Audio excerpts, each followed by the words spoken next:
Charles's eyes went dark when he heard the music. Wham's Club Tropicana was blasting in his ears. Around him were dancing young people, flashing lights, and Diana's happy screams. "Where is this?" he asked in horror. "Annabel's club," Diana shouted excitedly. "Modern London. You should have fun too, Charles." But Charles wasn't having any fun at all. At 36 years old, traditional, classical music-loving Prince was experiencing complete disaster in 1983's trendiest nightclub. And Diana would realize what a huge mistake her plan to introduce her husband to the modern world was.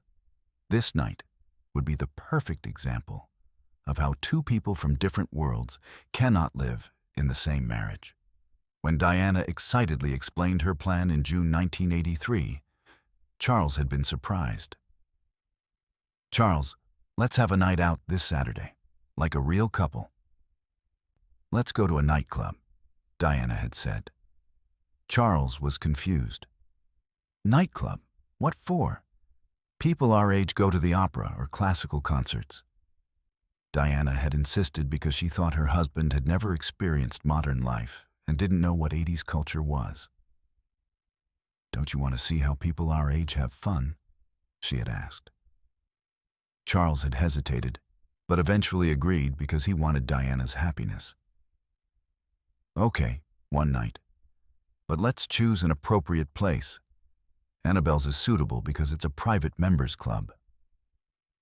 During the rest of that week, Diana did preparation while choosing 1983's most fashionable outfit. Bright colored dress, big earrings, modern hairstyle. "Charles will be amazed at how fun I can be, how normal we can be," she thought. Charles chose a conservative suit while muttering to himself, "I must maintain dignity, even in unusual circumstances. The Prince of Wales has standards." When Saturday evening arrived, Diana's excitement was at its peak.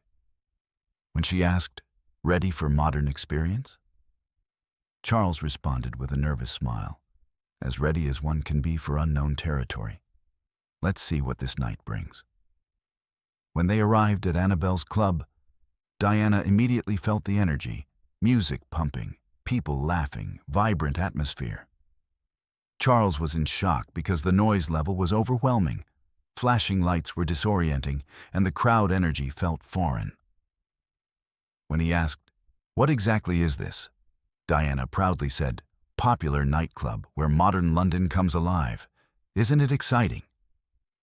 Charles looked around, seeing young people dancing wildly, drinks flowing freely, music pounding, and diplomatically replied, "Interesting, very energetic."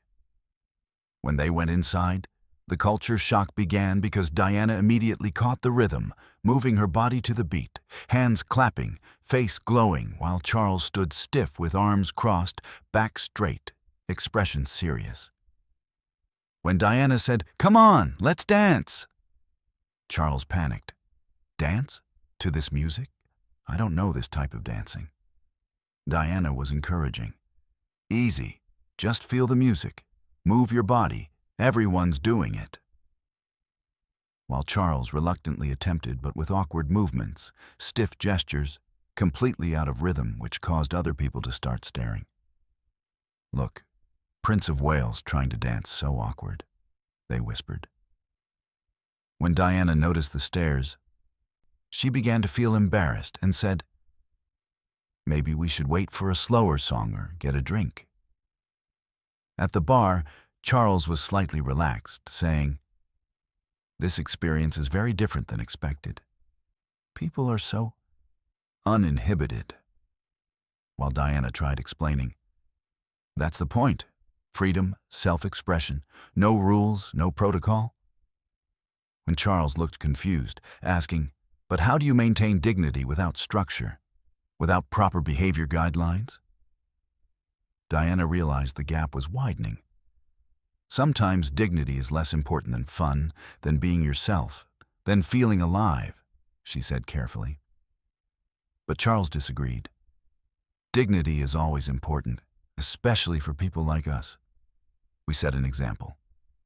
We represent the institution. As the music got louder and the crowd got wilder, Charles became more uncomfortable. Diana, this is not our place. We don't belong here, he said when Diana felt defensive. Why not? Because we're royal? Can't we be normal sometimes? Can't we enjoy life? Charles was firm. We are not normal. We cannot pretend to be. This is not appropriate for people in our position. Which made Diana hurt, and she replied bitterly, appropriate, always about appropriate. Never about happy, never about fun, never about connection. But what was truly shocking was that Charles would make one last attempt on the dance floor, and it would be a complete disaster. When a slow song began, Diana gave him one last chance. Please, one dance. Slow song, like waltz. You can do this. Charles reluctantly agreed. Okay, one dance. But then we leave. This experiment has failed. On the dance floor, when Charles took formal waltz position, proper distance, stiff posture, Diana tried adapting, but the music was a modern slow song, not classical waltz. The movement was different, style was different, feeling was different, so Charles couldn't adjust and kept trying waltz steps to modern rhythm, looking ridiculous. People started laughing. Look at the prince trying to waltz to modern music, so funny. Diana was mortified, face red, eyes filling. Charles, people are laughing. We should stop, she whispered. But Charles stubbornly continued. I know how to dance, proper dancing, not this chaos. When more people gathered, watching, pointing, giggling, Diana couldn't take it anymore. Stop, please stop. Everyone is staring. This is humiliating, she said. And Charles finally stopped, looking around, seeing faces, hearing whispers. You're right. This was a mistake. We should leave immediately, he said coldly. The journey back to the car was silent. Diana upset, Charles angry, both realizing their fundamental difference. That was a disaster. Completely inappropriate, undignified, embarrassing. Charles finally said. Diana defended. It was fun until you made it awkward. People were enjoying themselves. You couldn't relax. Charles exploded. Relax? I am the Prince of Wales. I cannot behave like a teenager. I have standards, responsibilities. When Diana's tears started, she said, standards, always standards. Never spontaneity, never joy, never freedom. Charles remained unmoved. Freedom has a price. Dignity has value. Some things are more important than fun, like reputation, like respect. Diana realized the hopelessness. We're completely different people, different worlds, different values, different dreams. Charles agreed. Yes, we are. And tonight proved it. This experiment is over. No more attempts. At home, Charles immediately returned to his routine, classical music, quiet reading, proper behavior, while Diana felt defeated. I wanted to share my world, show him the fun side of life, connect with him somehow. But it's impossible. He's trapped in his own world, and I'm trapped in ours, she thought. Charles thought differently. Diana doesn't understand that royal life has requirements, standards to maintain, image to protect. She wants to live like an ordinary person, but we're not ordinary. We never can be. The next morning, newspapers had photos. Royal couples night out, Prince Charles awkward dancing, Diana's modern adventure. Charles was furious. This is exactly why we don't belong there. Now the whole country is laughing at us, at me. Diana was apologetic. I'm sorry, I didn't mean to embarrass you. I just wanted a fun night together, a normal experience. Charles cut her off. Normal is not an option for us, ever. The sooner you accept that, the better for everyone. Diana sadly nodded.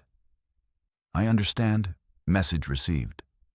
No more normal attempts, no more fun experiments, no more trying to connect. Charles didn't soften. Good. Now we can focus on appropriate activities, proper royal duties, dignified appearances. But Diana's heart was broken. Proper and dignified, but lonely and empty. This is our marriage. This is our future. Two people in the same house living completely different lives. This was exactly when everything changed. Because after this nightclub fiasco, Diana's approach toward Charles would completely change, and the course of their marriage would be determined in a way that could never be undone. In the following weeks, Diana withdrew. No more suggestions, no more attempts, no more trying to bridge the gap. Charles was initially relieved. Peace and quiet. Finally, she understands our different natures, different requirements. But Diana's silence was different. Not acceptance, resignation. I tried everything. Share his interests, introduce my interests, find common ground. Nothing works. We're incompatible, fundamentally different. This marriage is a mistake, she thought. Charles began missing Diana's enthusiasm because the house felt quieter, meals were more formal, conversations more distant. When he told Philip, she's very subdued lately, Philip wisely replied, maybe she gave up trying to change you or herself. People need to feel accepted for who they are. Charles was defensive. I accept her, but within reasonable limits, with proper standards. She must understand our position. Philip shook his head. Understanding and accepting are two different things. You understand her youth, but don't accept her energy. She understands your tradition, but you don't accept her modernity. Charles ignored the advice. Standards matter more than temporary happiness, more than momentary fun. This is a lesson she needed to learn. But Diana was learning a different lesson. Charles will never change, will never accept me as I am, will never share my world or let me share his. We're roommates, not husband and wife, not partners, not friends. Just two people playing roles in a public marriage. Friends notice the change. Diana is different, less energetic, less hopeful, more careful, more guarded, like her light has dimmed. Diana confirmed, I learned my place in this marriage, in this life. No more trying, no more hoping, just existing within acceptable boundaries. Charles thought it was victory. She adapted, learned proper behavior, accepted our lifestyle. This is how marriage should work. But Diana was really planning, if he won't accept me, I'll find acceptance elsewhere. If he won't share experiences, I'll create my own experiences. If he won't be a companion, I'll find companions. This marriage is a prison, but prisons have visiting hours and eventually escape routes. The nightclub disaster planted seeds of future problems, future affairs, future separations, future divorce. Because that night, Diana learned Charles would never meet her halfway, would never embrace her world, would never accept her nature. And Charles learned Diana would never fully accept royal constraints, traditional values, proper behavior. Both were right and both were wrong, and their marriage was doomed from that night forward. You haven't seen the biggest surprise yet, because this nightclub disaster wasn't just the shame of that night, but also the beginning of Diana's search for acceptance elsewhere. Months later, Diana started a different social life without Charles. Younger friends, modern activities, fun experiences. If he won't join me, I'll go without him. Life is too short for constant restriction, for endless propriety, for perpetual boredom, she thought. Charles noticed her absence. Where does she go for so many evenings out, so many friends, so many activities without me? Staff uncomfortably replied, the princess has an active social life, many engagements, many commitments, many friendships. Charles became suspicious. What kind of friendships? With whom? Doing what? Where? But the answers were vague. Various people, different backgrounds, modern crowd, young professional types. Charles disapproved. Inappropriate associations. She should socialize within proper circles, with suitable people, royal-approved society. But Diana was past caring. His approval is not required for my friendships, for my happiness, for my life choices. He made clear we're different people living different lives in the same house. New friends found Diana's energy, spontaneity, genuine nature, and desire for fun appreciative. She's wonderful, so real, so alive, so different from the royals we imagined, so normal, so relatable, they said. Diana flourished in the accepting environment, among understanding people who valued her enthusiasm, her modernity, her authenticity. This is who I am. This is how I want to live, free, spontaneous, genuine, accepted, she thought happily. But a darker side was developing because some new friends were male, some relationships were closer, some boundaries were blurring, some attention was more personal. She deserves better than a cold husband, than a restricted life, than constant criticism, than perpetual disapproval, they said. Diana agreed. I do deserve better. Deserve love, deserve acceptance, deserve partnership, deserve happiness. If not from my husband, then from someone else.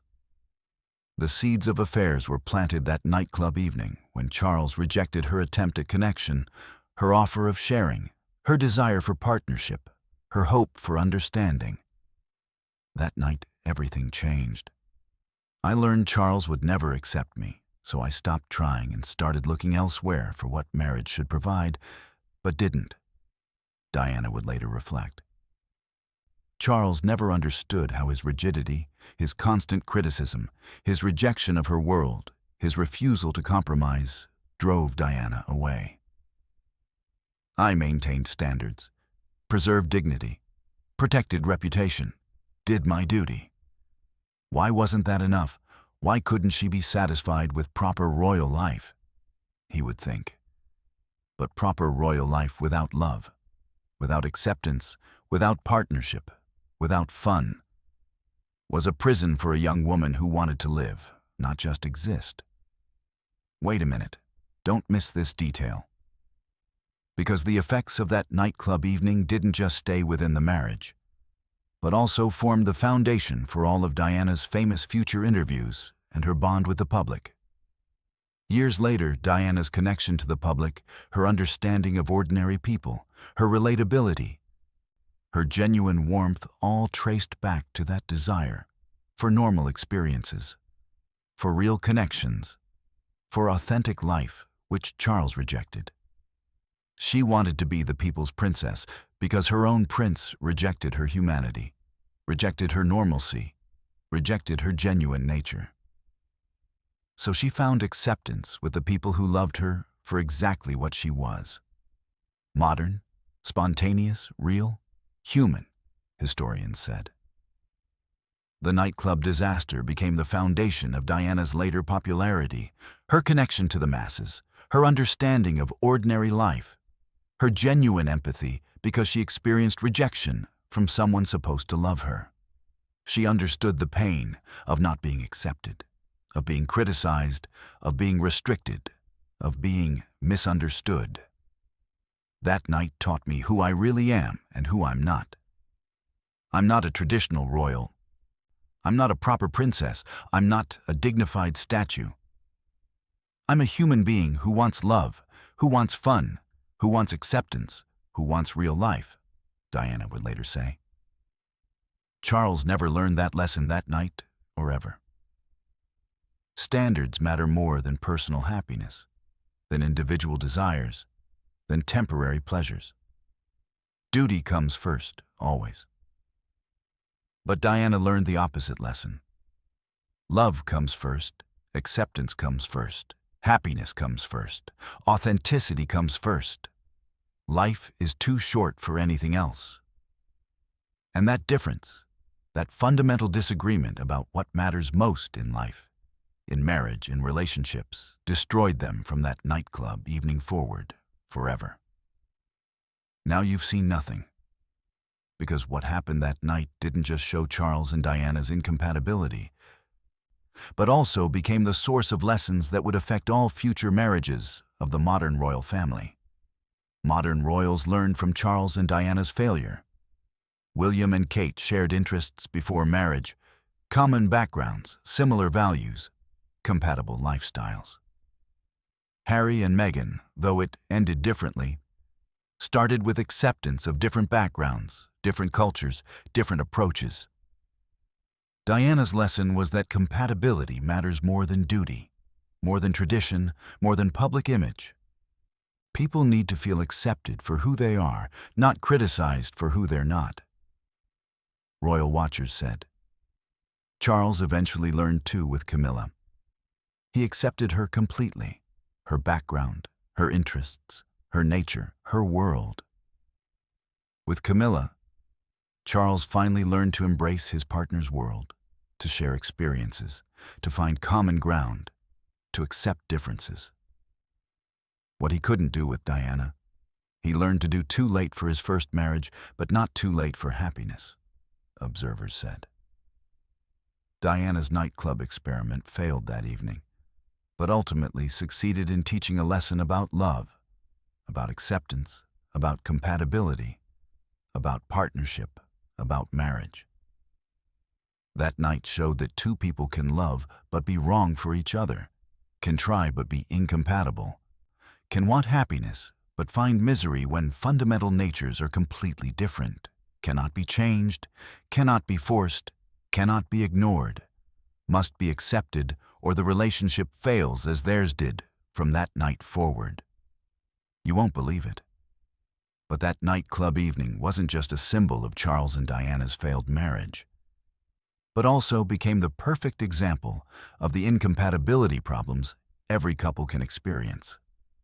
Every couple faces this moment when differences become obvious, when compatibility gets tested, when acceptance becomes crucial. Some couples learn to compromise, learn to appreciate, learn to embrace each other's worlds. Some couples, like Charles and Diana, cannot bridge the gap, cannot find middle ground, cannot accept differences, cannot change natures. That nightclub evening is a perfect example of what happens when people try to change their partners instead of accepting them. When they criticize instead of celebrate differences, when they restrict instead of embrace individual natures, marriage counselors said. Diana wanted Charles to be more spontaneous, more modern, more fun, more accepting. Charles wanted Diana to be more traditional, more proper, more dignified, more conforming. Neither could change, neither should change. Both were right to be themselves. Both were wrong to demand change from the other person. The marriage lesson from this royal disaster: accept or leave, but don't try to change someone's fundamental nature. It won't work. It will only create pain, resentment, conflict, distance, and eventually divorce, as happened to Charles and Diana, starting from one failed night at a London nightclub, where two worlds met, clashed, and proved incompatible forever. And so, the story of Diana's attempt to introduce Charles to the modern world comes to an end. A journey from good intentions to disaster, an evolution from acceptance to rejection, a transformation from hope to disappointment. The greatest lesson of modern marriages: Diana's learning experience, Charles's stubborn resistance, the collision of two different worlds, the reality that love isn't enough, the importance of compatibility,